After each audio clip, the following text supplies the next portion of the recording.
Hello, everyone.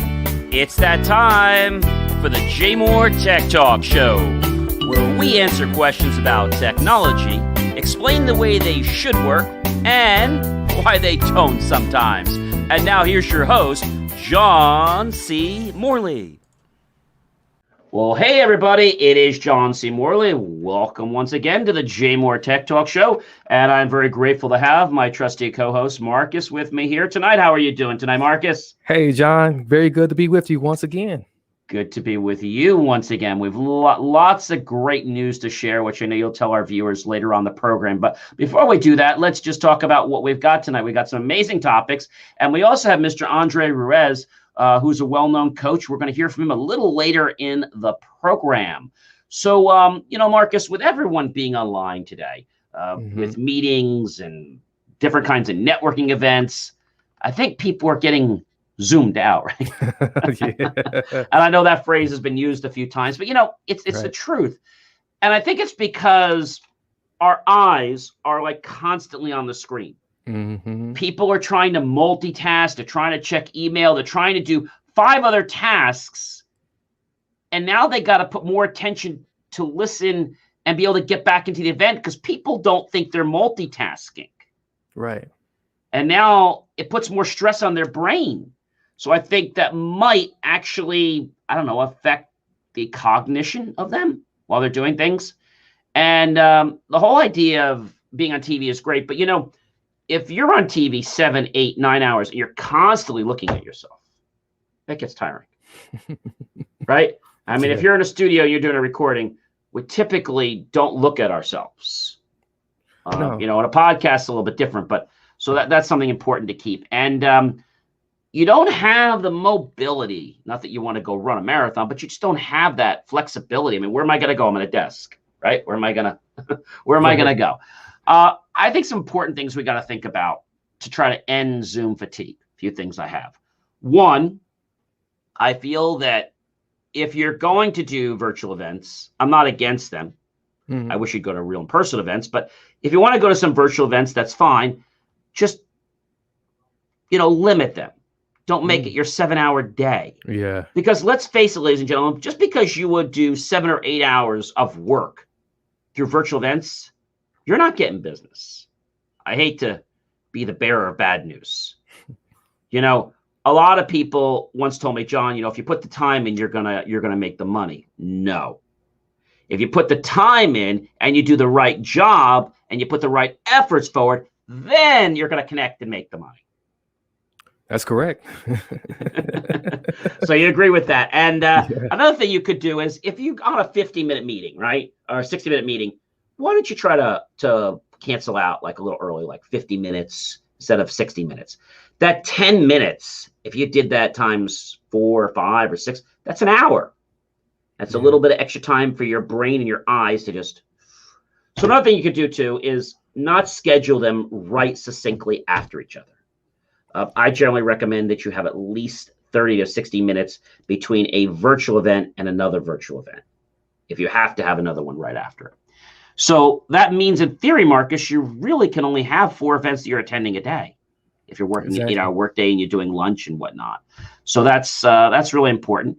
And lunch can actually be an event. Like I went to lunch the other day with somebody, and it was a meeting, but it was lunch, but it was different, and it was so nice to be able to go out and connect with people, shake a hand and stuff like that. So I think it's like somebody gave me $1 million. Yeah, it was much better. It's a lot more refreshing. It's nice. And the other thing I want to say is when you're done with your Zoom call or your Skype or your Blitz or whatever the heck you're doing, all right, your virtual event or your team meeting or your Uvu, or there's a plethora of them, aren't there? Yeah. I want you to do 1 or 2 things. First of all, have a glass of water, which would be really handy. If you can't take a glass of water between while you're in the events or during the events, at the end of the event, what I want you to do, maybe get up and just take a little walk and come back. Then what I want you to do is turn off your camera. And I want you to take your eyes and I want you to look at the furthest spot you can in your office. Okay? Then I want you to take it and I want you to look at the closest spot on this pen.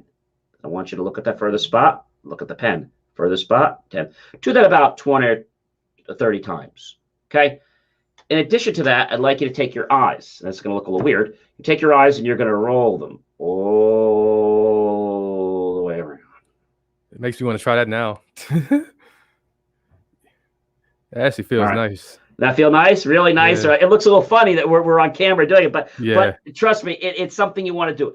Another thing that you want to do, a great thing you want to do, you could do this at night. You could take a cold pack, close your eyes, put the cold pack right on you. You can get them at CVS or the stores, not just ice, because the ice is brutal to your eyes, even with the different paper that you can put it in. Get one of those cool packs. And if it's too cold for you, put it in something like a towel or whatever. And then put that on your eyes and just lay back and maybe put some music on. Okay, that's a great thing to do. But in between your meetings, okay, if you could do that 2 times a day, you're not going to have so much eye fatigue. Another thing that's important, if you're on a call with somebody and you're on this call every single day, they know what you look like. They don't need to see you. You turn off your camera. Using the camera creates a lot more stress on the brain because now I've got to focus on something. Right. Now, you're probably wondering, Marcus, why did I tell you to go look there and look here? Interesting. Without getting into the whole ophthalmology, is that there are muscles in the back of your eyes. And by you looking close and looking far, you're stretching those muscles. When you roll your eyes around, you're doing the same thing. You're stretching those muscles. Just like you exercise in life, if you exercise your eyes, you're going to be able to see better. Yeah, gonna say that vision, so that's very important. You just really gave us some key things that can really help us roll back that potential blindness down the line.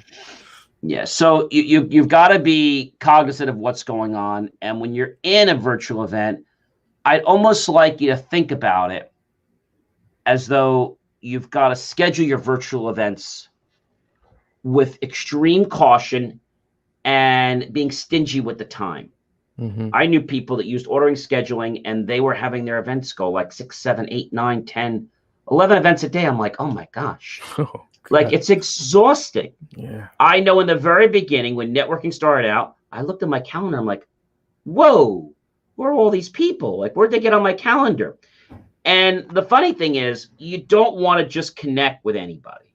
I mean, during the pandemic, we were all learning, right? It was something new. What I learned, Marcus, is during the time that you actually don't want to just do something for free. A lot of people were doing that during the pandemic, and there's nothing wrong with that, but you got to get back into charging. Right. I feel that people in the virtual world think just because we're virtual that we shouldn't be charging. And I think we should be charging just as much as in person because we're still using our time. Exactly. Right? We're still using our skills, our God-given gifts. And so I think it's important that people know that. And I think if you set a precedence that, look, I'm going to give you 15 minutes, and this is what I typically do. I give people 15 minutes, and if it makes sense, they get another 15 minutes, but that's it. At the end of those 15 minutes, they got to pay. Oh, well, could you like put this into a memo or no? Or what I usually do for people is I take when I have a meeting with them and I tag them in LinkedIn and Facebook. And one lady said to me, she says, oh, that's great. I really appreciate that. She says, can you send it to me so I can proof it? I said, excuse me? She says, well, I really don't want anything going out there unless I proof it. I said, I really don't have time to have people I meet with proof things because we're on a deadline here. Oh, you know what? Then just forget about it. Don't even bother. This lady was looking for a job, and I was going to connect her with people. I was just putting the video and some stuff. And she said, oh, I'd rather not. Just don't do that. So I think the virtual world is kind of creating a facade for people. Yeah. That makes sense? Yeah, that makes a lot of sense. And so hopefully you'll use those tips and decide to get out there and network with people in real life. Go out and take a walk. Go ahead and take a breath in real life. All right. Speaking about real life, the stock market, finances, it's real life, isn't it? Yeah.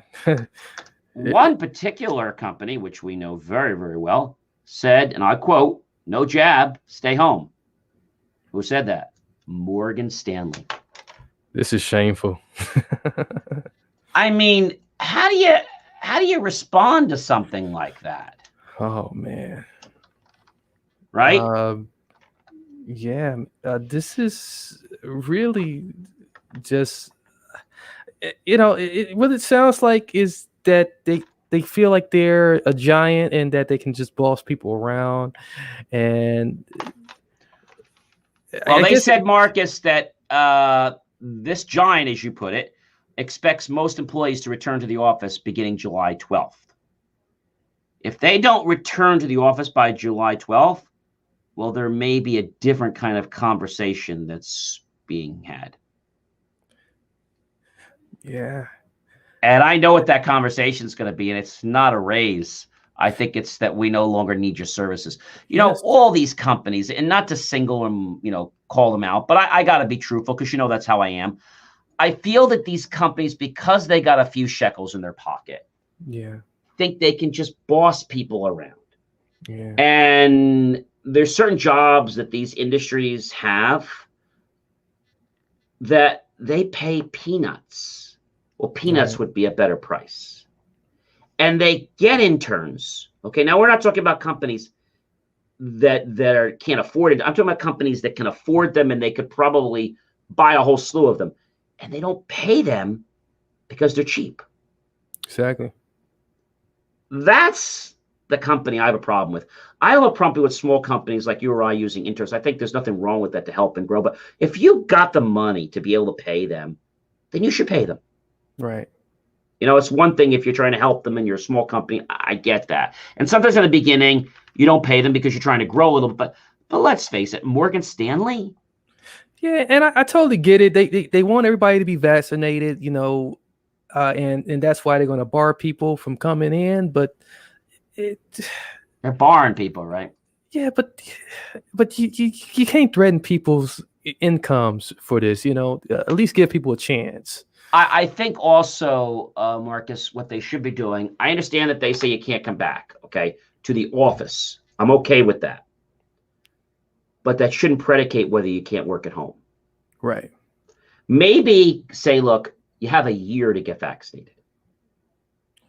I mean, a couple months. I don't think it's unreasonable to ask people to get vaccinated. But no, it's not.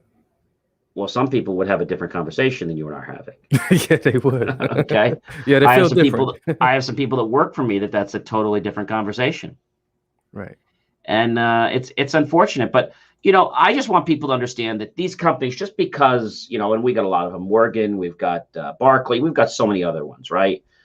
And these come to mind because they're big in the industry. You got Jones, right?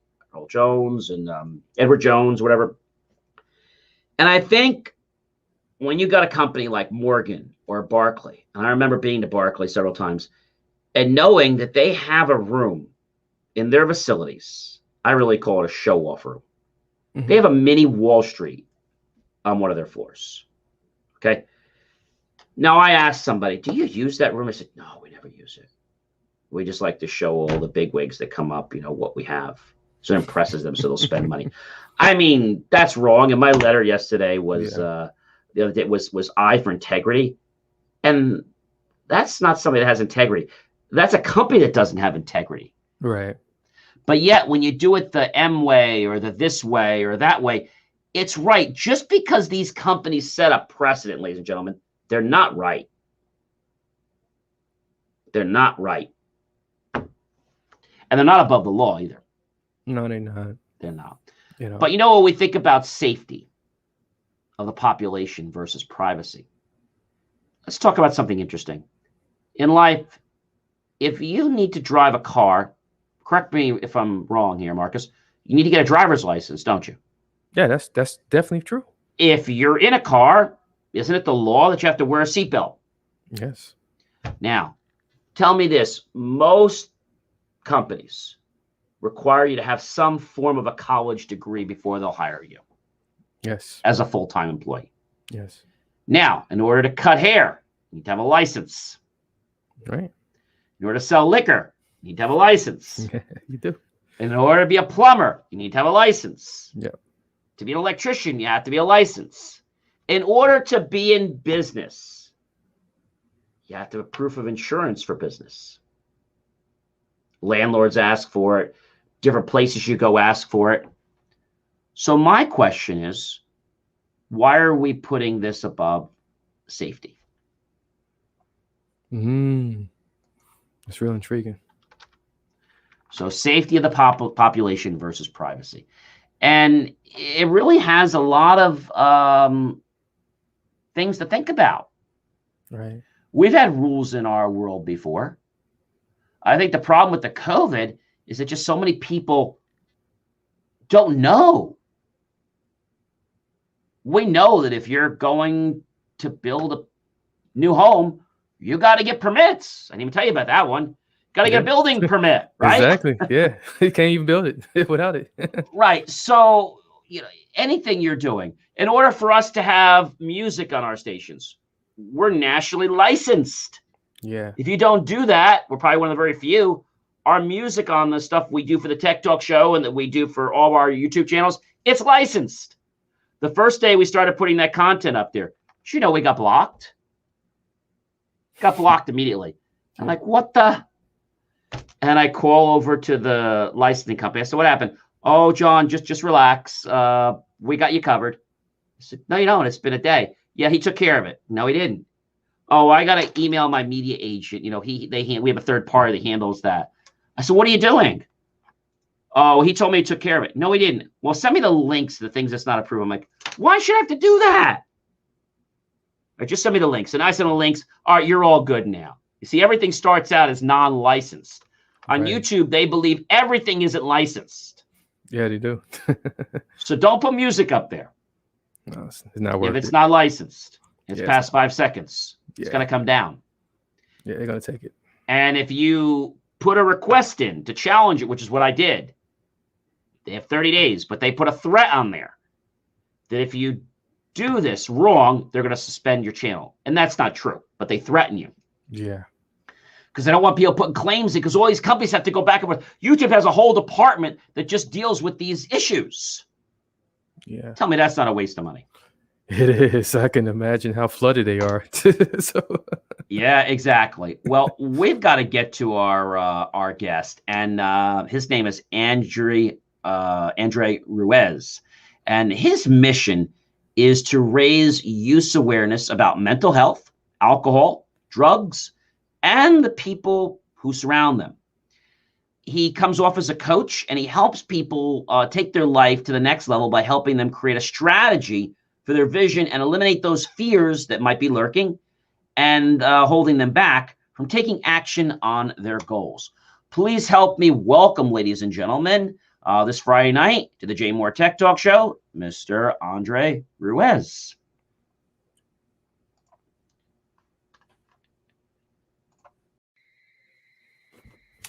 Well, hey, everyone. It is John C. Morley from the JMOR Tech Talk Show here tonight, and I'm very pleased to have Andre Ruiz, who is a professional coach and motivational speaker, who wrote a very interesting book. Andre, welcome to our show.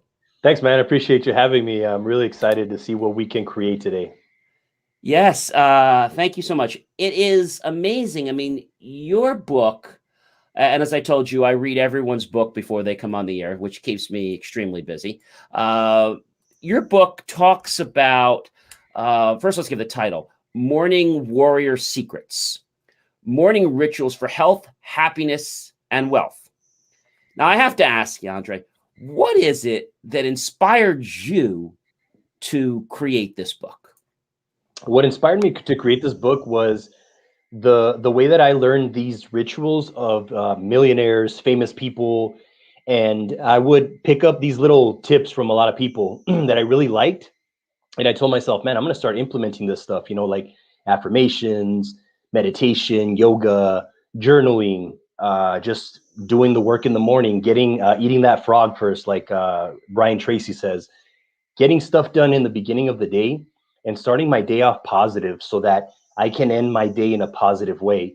And I really believe that if we can end our day in a positive way, we can end the rest of our lives positive. So the way you start your morning is going to determine the outcome of your day. So that's why I was so inspired to do this type of work.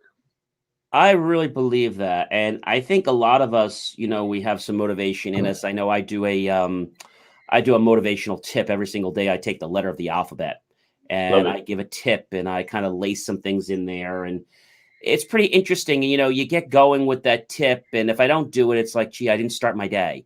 And Mm. sometimes, you get busy. So you do it later on. And I'm like, oh, sorry, I didn't get my tip to you this morning, but it's still here. It's before midnight. And here's the tip for the day. Today's tip actually was the letter R. And it was the fact that to be successful, you need to have your rest and relaxation so you can rejuvenate to recharge your precious batteries. So you Absolutely. just got to have fun with things, Andre. I think that's what it's really about. I like to tell people that I play hard and I work hard. You have Mm. to do both. Hmm. So in getting in spirit with your book, I mean, you had lots of great chapters. I love the fact that, in your book, you talk about things and then you go into, I love the chapter you had about the shelter, with the 300 immigrant youth people and trying to explain to them what to do and, just having them repeat something. And I'm going to quote you when you said, I'm doing better than good and better than most. Hmm. Um, that's always when you hear somebody say they had a challenge. My dad always used to say to me,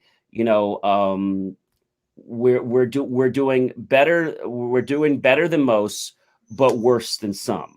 So there's always Mm. that middle. But I think, where you put your energy and what you focus on is going to affect your day, and it's going to affect exactly how your life turns out. I like to say something a lot, Andre, that challenges are going to happen to us in our life every single day, whether Hmm. you welcome them or not.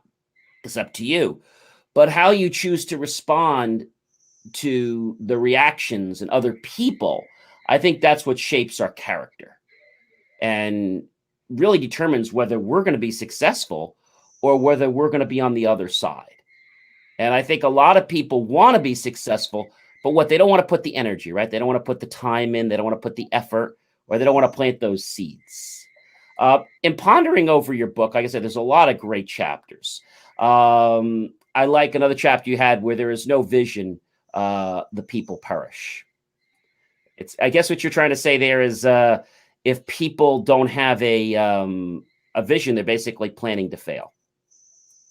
Absolutely. Yeah. I have a question for you. What is your favorite chapter in the book? I would have to say my favorite chapter in the book was probably the shelter, because the shelter, that was something that was just incredible experience that I had with these 300 immigrant kids. Where in the book I talk about how there's these two kids that come up to me and they ask me, "Hey, Mister, tell us something that we could say in English." And then I told them I'm doing better than good and better than most, and they're like, "Betty the good, Betty the most? No, no, that was too hard." And I was like, "Okay, then say I believe in myself."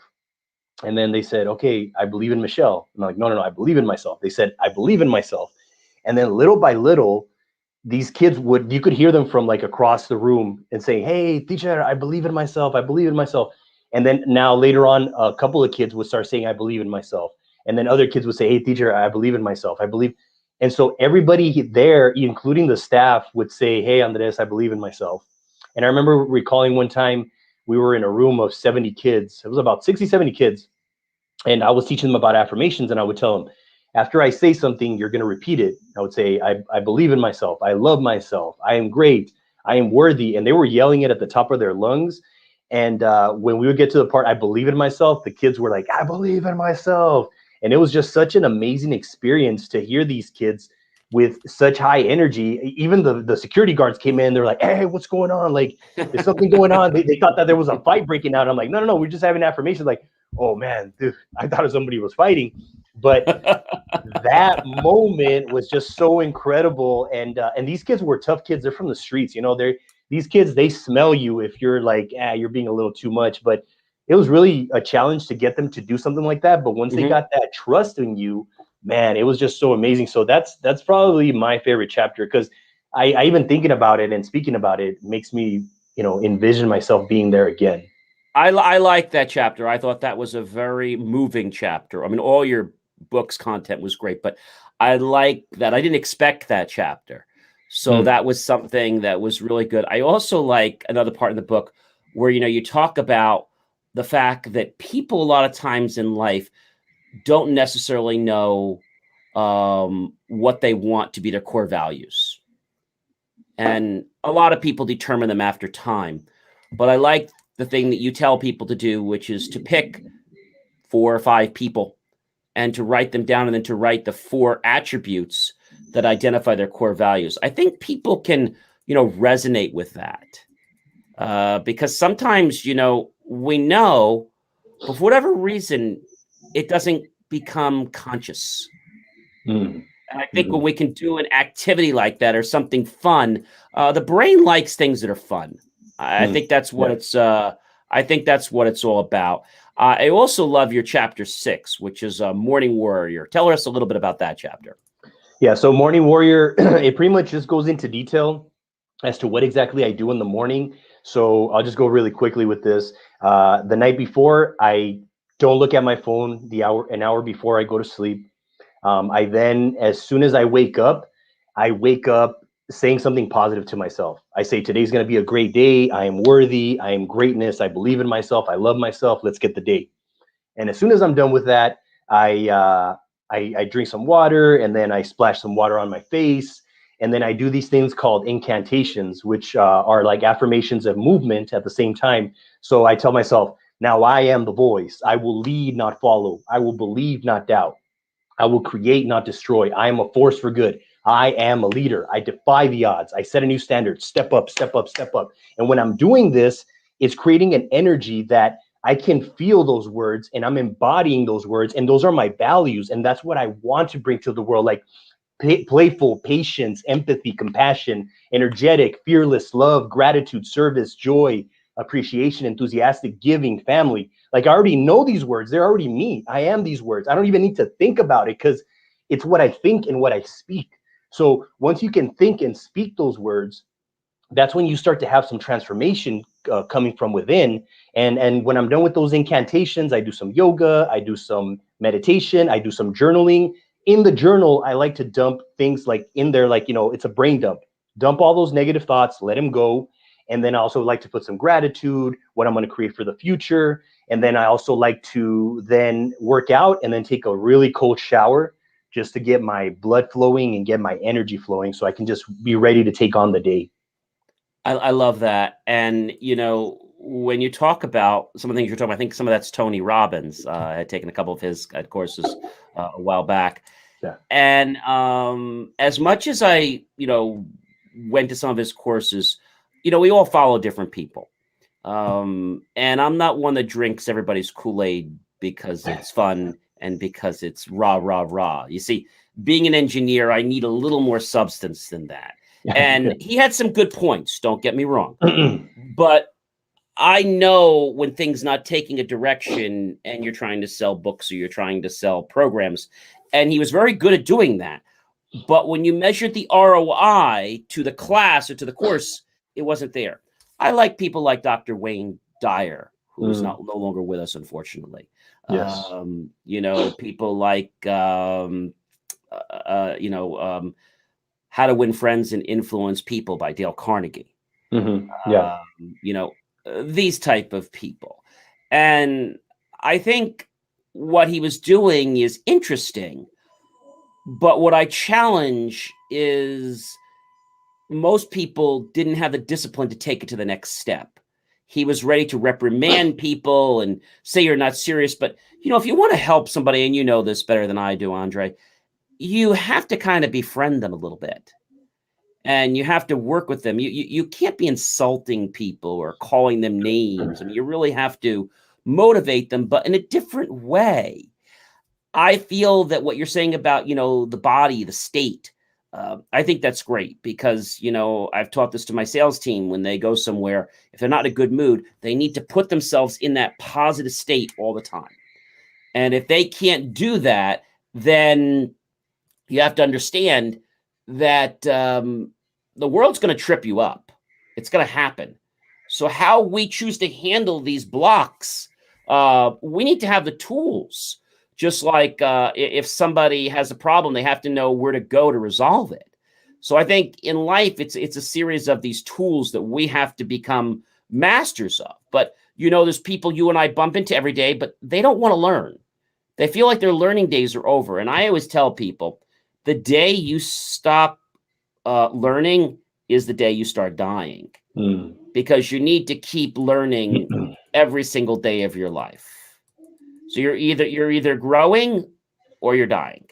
Yep. And I want to grow every single day of my life.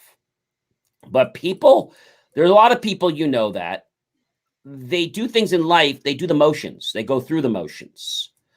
Or what I like to say, Andre, is they listen, but they don't actively listen. I had a lady the other day, and she said to me, John, you know, I heard you, okay, but I wasn't really paying attention.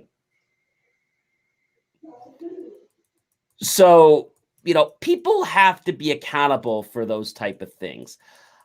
I would say that the affirmations is great. I love doing affirmations. I even do a book every morning that I write down my stuff before I go to sleep. I actually open a book up and I write in the book, I am now this, or I am, and I write those down 3 times. Usually I write them down, and then actually 3 times after that, I write the phrase, pretty powerful, it is done. I write again, it is done. And then I write again, it is done. I believe, Andre, achieving our goals is a combination of our desire, our belief, and expectancy in what we do in life. But I think it's also more than that. It's actually getting a hold of our mind, which is why when I was graduating college, I went back to get my certification in hypnosis and NLP, because I realized that our brain controls over 90% of our daily activities, our subconscious. And I think it's like a program. If people don't understand it, they don't realize that it's been running. And the program that was put in there wasn't put in there by us. It was put in there by other people. I like the chapter where you talk about, you know, taking things for granted, you know, and having gratitude. I think that's something that a lot of people probably have challenges with. I want to ask you something. Where did you come up with, you know, your inspiration for the chapter when you talk about meditation? And I love meditation. Where do you usually start with people to, you know, get them into that? I found meditation, I know, has like changed my life. It's like renewed me. Yeah. So meditation, I remember when I first got started, I was doing it 30 seconds. I started with 30 seconds, which was about 4 to 6 deep breaths. And that's what I do with some of my clients. I tell them, well, they say, I just can't meditate for 15, 20 minutes. I just can't sit there and not think. And I tell them, meditation is not to just sit there and not think. It's good to think, because when you think, thoughts are going to come into your mind. You're going to sit in the stuff that you sometimes don't want to face, and ask yourself, why do I feel this way? Why do I feel so guilty? Why do I feel this shame? And then you just look at it, and then you let it go, and then you forgive yourself. You tell yourself, you touch your heart and you say, I forgive you and I love you. Breathe it out. And then you can also do something where you can, what I like to do is I like to forgive other people as well. So I always visualize a person in front of me that maybe did something that I didn't like, or that, you know, upset me. And then I forgive them and I let it go. And I always tell people, you just got to start off somewhere. It could be 4 deep breaths, which is meditating. You could also do, meditation, guided meditations, you know, 1 minute, 2 minutes. So what I did was I started with 30 seconds. I went up to 1 minute, 2 minutes, 5 minutes, 10 minutes. And then when I at 20 minutes, I said, okay, this is the perfect amount of time. And I meditate every day for 20 minutes. That right there has been such a game changer in my life. So I would say, if you want to start meditating, start right now. Just take a deep breath, 1 deep breath. How many deep breaths do you take throughout the day? Everybody's breathing so shallowly that they don't take the time to just take a deep breath. That's it. Just start with 1 breath. Tiny habits lead to big big things if you just do them every single day. It's just got to be a habit. My favorite thing of meditation, and, you know, we're always learning to meditate even better than we did the first time. I love the feeling when you can take a deep, slow, full breath. So you can literally inhale and you can exhale. Inhaling through your nose, which some people aren't comfortable with, and exhaling through your mouth. And that could just be so very comfortable. But you really have to do something that I have learned from another person a while back. You may know him, Dr. Joe Dispenza. Oh, yeah. And I love him. And he had talked about something whereby we have to distance ourselves to become no one, nowhere, nothing, no gender, in no time. And just basically detach ourselves. I think we're always worried about being attached. One of the things that really hits it for me is similar to what you were talking about, and it's something from Hawaii, Pono Pono. And it is basically starting off with, I'm sorry, I love you, thank you. Mm-hmm. And that's a very powerful set of 3 words, those phrases, what they can do. And what I've found that works really well, Andre, is when you put that positive energy out there. People say, gee, I thought something and it happened. Well, it happened not because you thought it. It happened because you changed your belief and you changed your energy and you changed your thoughts and the reactions that you have in life. So when you give somebody positive energy for somebody you're not getting along with, that person starts to come around to you because you start to be different around them, but you don't notice that you're doing that. So everybody thinks that, you're just affecting, the ether out there, which I do believe everything's connected, but it's not about just, snapping your fingers and something magical happening. It is magic what happens, but I think it's created by our body and what we're doing. So I think that's great. But what I want to ask you is this, Andre, if somebody has a very small goal, let's take a very short goal. What would you advise them to do to achieve that goal? And how long would it take them to achieve that goal? So in regards to goal setting with my clients, I always like to ask them, we do a visualization. I like to do a visualization where I ask them, close your eyes and think about yourself. It's 1 year, 3 years, 5 years, 10 years from today. And I don't talk to you for years. And then I give you a call all of a sudden, and then you tell me, hey, Andres, man, it's been so long. You're not going to believe this, but I'm now doing motivational speaking. I'm doing coaching. I finally wrote that book that I've been desiring to write. I have a great relationship with my wife. We are traveling to Hawaii. We're in San Diego. I'm making over 6 figures. And they just keep going with their goal, their big dream. And then I asked them, like, how did you feel? And they say, wow, I felt so amazing. I felt like if it was already done. And I said, yeah, it's already been done. It's already been done in your mind. So anything you can hold in your mind, you can hold in your hand, as corny as it sounds. And many people have said this before, but it's very true. And so now when we go back to asking, I asked the client a question. I asked them, so why aren't you there right now? Why haven't you attained this goal, this dream?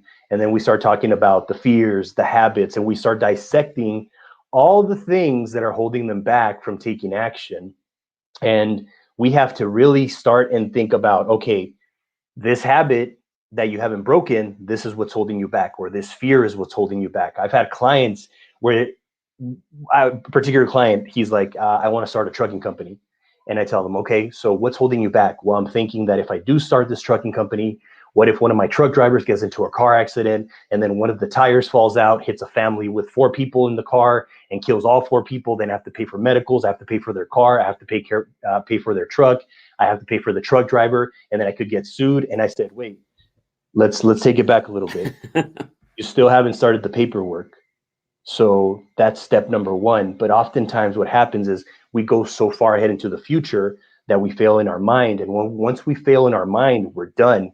So with that client, what I had to do is bring him back and say, where does this fear come from? And, we did a little bit further research on, like, not research, but we did some more talking, and, it came down to his past. His past is what was holding him back. Once we eliminated that, he finally took that first tiny step of signing the paperwork and getting the paperwork ready. And he's like, oh my God, I actually did it. And now he started to build excitement, which built momentum. That momentum led to more action, more results, more, and then just like more belief in himself that he could do it. And before you know it, he's got a trucking company. And it's like, yeah, so it's just, and then also like a lot of beliefs from family. I mean, I could go on, like, I mean, sure. Yeah. People I think don't succeed, and I've seen this a lot, because they're fearful of being successful. They're not fearful of basically failing. They're failing at being too successful. That's when I see it a lot. Mm-hmm. So I think, when somebody has to achieve a goal, I love the visualization. That's actually how I got my first luxury car. I put it on my laptop and I went to go drive it so I could feel it, sense it, smell it, touch it, drive it, just really experience it. And every night at home, I closed my eyes and I just had my car in my chair. Nice. Know how it sounded, what the lady was going to say when I got in. And my whole big thing was the navigation system. And so I just kept picturing myself. Even when I was in my car, I pictured myself setting the navigation system, how it was going to work, how it was going to respond, how my phone was going to link to it. And I know just a while back, I built a new building. And when I did that, when I was doing the things in my mind and building, because we build things twice, once in our mind and once in life. So when I built this in my mind and when the building was done, I was like, wow, that looks very close to the way I've been envisioning it. And I think it's because my vision has been affecting the design, the architects, and you don't realize it, but when it all comes together, it's like, wow. Like, I think things were 99.9% exactly like they were in my mind. And that scared me. Where my desk was, where the doors were, where the lights were, the security things were, the access control. Everything was exactly there. Even the color of things was very, very close. What I like to do is the check writing, where you write yourself a check for a certain amount. I tell people to do that and put that in their wallet.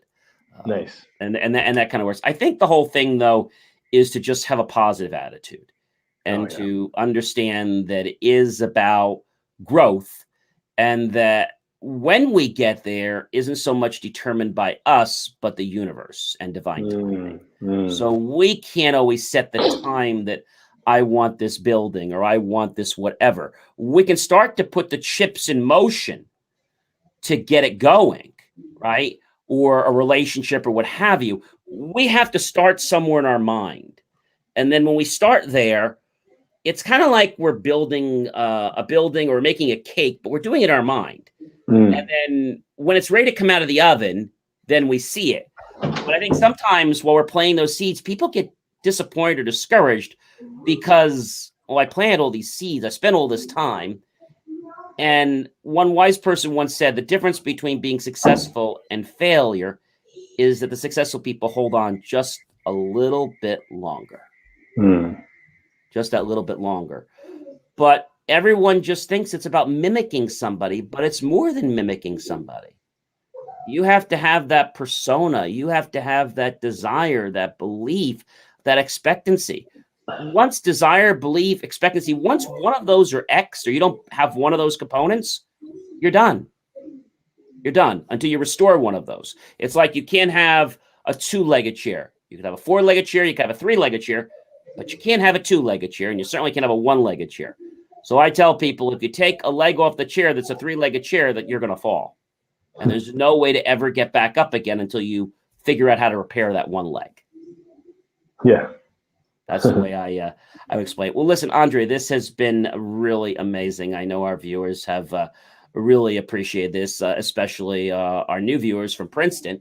And, a lot of people out there, if you're trying to do something, realize that it comes down to you. So before we do say goodbye to you, Andre, and again, thank you so much for your book. Really enjoyed reading it. We will have a copy of it on our website when this publishes. But I want to ask you, is there anything you'd like to leave with our viewers before we say goodbye tonight? Any way they can contact you, reach you, share that contact information if you'd like. Yeah, so you can reach me at my email, I believe in myself coaching @gmail.com. You can also send me a message on Facebook, Andres Ruiz. You can send me a friend request. Would love to chat with you. And for anybody who's interested in a free coaching session, if you're ready to overcome those fears that are stopping you from taking action and taking your life to the next level and creating a strategy for that big vision that you desire, I'd be more than happy to give you a free session to see how I can help you take your life to the next level and start tapping into your potential. So I'm putting that out there. If any of you are interested, we'd love to help you. And just remember, it's all about belief. If you don't believe in yourself, nobody else will. So you got to start working on yourself and getting that internal motivation so that you can start putting it out to the world, and then the world can start seeing you for your greatness. I love that, Andrew. And one thing I always say is, if people out there are not ranking on you, if they're not chastising you, if they're not complaining about you, you've got some work to do. It means you're not bringing your A game, because you want people to be a little bit envious of you, a little jealous of you. Not a lot, but you want people to realize that you're a force to not be reckoned with. And the last thing I always say is, if a train is being built, everybody wants to get on a moving train, or one that's moving so fast they'll kill themselves to get on it because it's successful. It's left the station. A train that is being built, or that's still stationary, waiting for its conductor, nobody really wants to get on board and be part of that vision. And I think the problem with today's world, Andre, is too many people want to jump on trains once they're going, but they don't know how to start their own engines. They don't know how to be a subconductor. And I tell people this right away. I say, look, I said, so you like the vision, you like the, I said, absolutely. Well, why are you willing to kill yourself to get on a train that's already left the station? Why won't you be part of something that isn't built yet? Because you don't want to put the work in? Because you don't believe in yourself? But I think it's a challenge, Andre. So I do want to thank you very much for joining us. I know our audience definitely appreciate it. Ladies and gentlemen, Mr. Andre Ruiz, who again is the author of a very great book that you're going to want to check out. If you want to just learn about his morning rituals or everything else, it's called Morning Warrior Secrets, Morning Rituals for Health, Happiness, and Wealth. And again, we will have a link so that you guys can purchase that book. Again, great book, Andre, and thank you so much for joining us. And we wish you all the best in your career and in your businesses. Thank you, John. Well, coming back after that was very interesting. What did you think of Andre?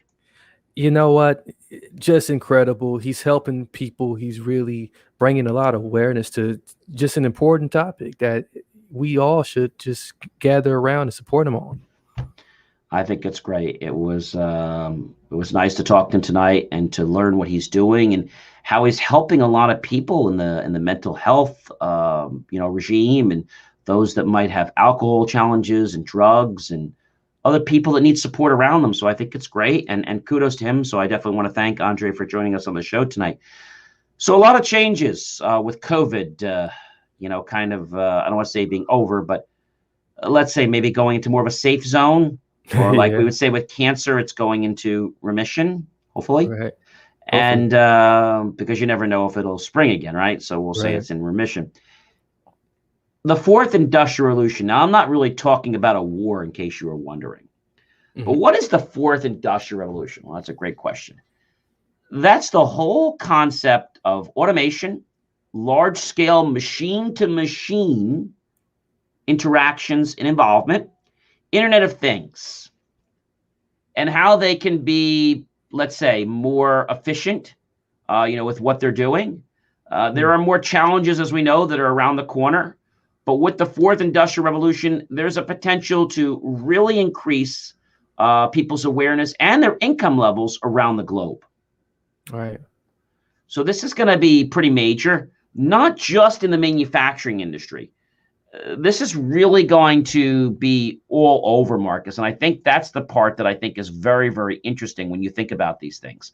You got agile technology with governance. You got agencies and trust relationships. You got technology innovation. You got ethics and identity. You got technology access and the inclusion rules. You got frontier technologies, and you got disrupting jobs. And of course, the requirement for new skills. How do you feel this is going to play, Marcus? I think this is really mostly pushed by, the big need for a better ecosystem. And I think what's going to happen is we're moving so fast, and it's going to require a lot of people to get a lot more education, so that they can be able to, respond better. It's gonna be pretty interesting. I think a lot of people, though, are not going to embrace this right away. No, they're not. And the fact that a machine is going to be able to interact. Now, I'm not against machines, but I think I've told you my philosophy on this before. I am not a supporting proponent of a machine that makes a decision about someone's life or their safety. That's what I'm against.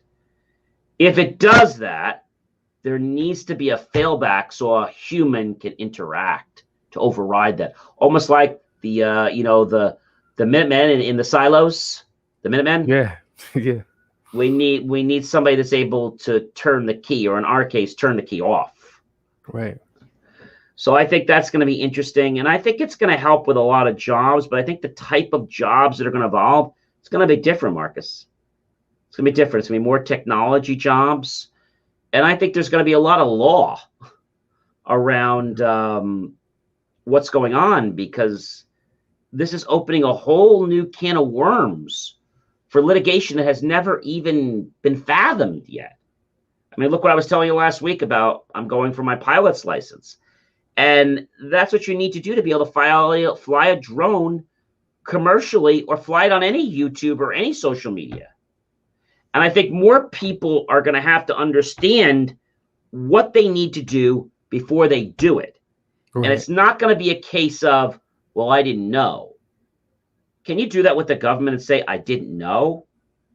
I don't think that works, right? No, that's not going to work. I didn't know that I needed to pay you. I didn't know that the tax rate went up. I didn't know that I didn't sign my year-end tax return. So you're also not going to be able to say, I didn't know I couldn't fly a drone, AVA, FAA. I didn't know that the machine's decision was final on my account. I didn't know that. I know there was going to be an extra fee if I involved a human being. These are just some of the things. Yeah. And although I think it's going to have a lot of positivity, I do think there's going to be some challenges. I'm going to call them growing pains. But before we do wrap up, I know you have some exciting news to share with our audience. Well, thank you, John. But it's going to be really exciting for you guys who love to listen to us. And we got it right here down at the bottom that you can also listen on any podcast. We're going to be adding an extra episode for you on Saturday. So not only Fridays will you get these new episodes from us every Friday, but Saturdays too. So Saturday mornings would be JMOR. So we're going to have some great stuff coming. And listen, ladies and gentlemen, we've been getting so many people that have been asking us to be on the show. And I'm happy to announce that I think it'll be about mid-July that we'll be automating this process. We get lots of emails from people, and everybody's good, but we can't talk to everybody, unfortunately. So here's how it's going to work, ladies and gentlemen. You're going to go to our site, go to the Reach Out button. On that page, there's going to be a button there that you're going to click to apply to become a guest. You're going to then fill out a pitch request. Our team members are going to review it. If we find that it's something we'd like to learn more about, we're going to send you a request asking you to schedule a vetting session with one of us. If it's something our production team doesn't think is going to resonate with our audience, we'll thank you for your time, but let you know that our team is not interested in your pitch at this time. If we do invite you to the vetting session, you'll go to the vetting session.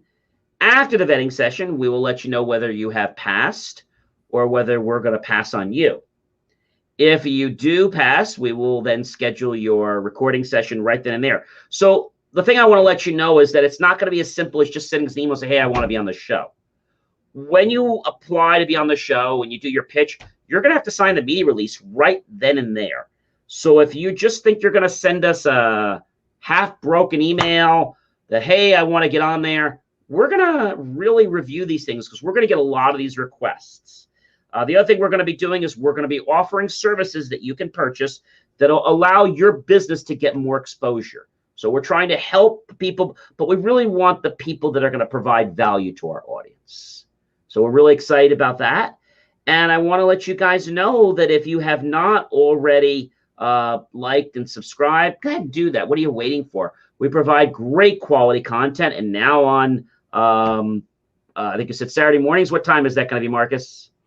You can expect that to roll out at 10 a.m. And is that Eastern time, or what time is that? That is Central Standard Time, but 11 a.m. Eastern. 11 a.m. Eastern. And for those folks that are Pacific, that'd be, I believe, 8 a.m. Yeah, 8 a.m. That'd be Pacific time. So we got you covered. And if you miss any of this, guess what? You can always go back and watch it later on. Well, ladies and gentlemen, it is always a pleasure to be with you. And for myself and Marcus, my wonderful co-host, we're going to wish you a very happy, healthy, safe weekend. Get outside this weekend if it's not raining. And go enjoy life, breathe, and see what you've been missing all these months. And we'll be back real soon with our first episode coming up. What is it, tomorrow, right? Tomorrow. Yeah. Tomorrow. So you're going to see our first episode tomorrow. Let us know what you think. And if you have an idea for a show, of course, visit our show. Let us know. And if you have an idea for an unboxing, let us know about that too, because if we use your idea, we may just send you a little JMOR gift. Enjoy your weekend, everyone. From Marcus and I, have a safe one and a fun one. Thank you for tuning in to the JMOR Weekly Technology Show, where we answer your questions about how technology is supposed to work and sometimes why you have challenges getting it to work that way. For more IT support and tips, just text IT support to 888-111. That's IT support to 888-111, and you'll get tips on technology. I'll see you next week right here on the JMOR Tech Talk Show. Remember, JMOR.com.